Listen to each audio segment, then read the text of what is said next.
నిజంగా ఉప్పల్ ప్రజలు గొప్ప అదృష్టవంతంగా భావిస్తూ దీనికి ప్రధాన భూమిక పాత్ర పోషించినటువంటి మందముల పరమేశ్వర్ రెడ్డి గారికి ప్రత్యేకమైన ఉప్పల్ నియోజక ప్రజల తరఫు నుండి కాంగ్రెస్ పార్టీ తరఫు నుండి వారికి ప్రత్యేక ధన్యవాదాలు తెలుపుతున్నాం.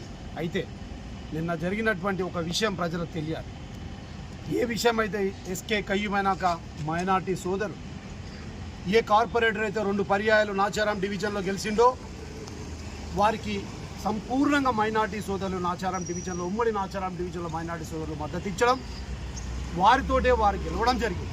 అలాంటి మైనారిటీల సోదరుడైనటువంటి ఎస్కే కయ్యూమ్ అనే వ్యక్తిని ఒక వీధి రౌడీలాగా ఒక దీన్ని ఏమంటారు రాచరికం లాగా వారిని ఇక్కడ నుండి ఈ స్పాట్ నుండి దాదాపు నాచారం వరకు వెంబడించి రాళ్లతో దాడి చేస్తే నిన్న రాత్రి ఈవినింగ్ పోలీస్ స్టేషన్ ఎదురుగా మాజీ కార్పొరేటర్ శ్రీమతి సాయిజన్ శేఖర్ గారి హస్బెండ్ అయినటువంటి శేఖర్ గారి ప్రెస్ మీట్ పెట్టి అహంకారపూరితంగా మాట్లాడుతూ వానికి ఇంకా దెబ్బలు తలగలే వాడు కుంటుకుంటూ ఉరికిండు.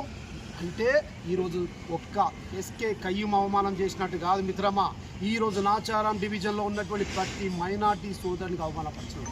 ఏ మైనార్టీ సోదరులు నిన్ను 2 పర్యాయాలు గెలిపించారో ఆ మైనార్టీ వర్గాన్ని నువ్వు అవమానపరిచినావు. ఖచ్చితంగా రానున్న రోజుల్లో ఈ 2 డివిజన్లో మైనార్టీ సోదరులు మీ ఇద్దరిని కూడా ఓడిస్తారు. నువ్వు రాసి పెట్టుకో.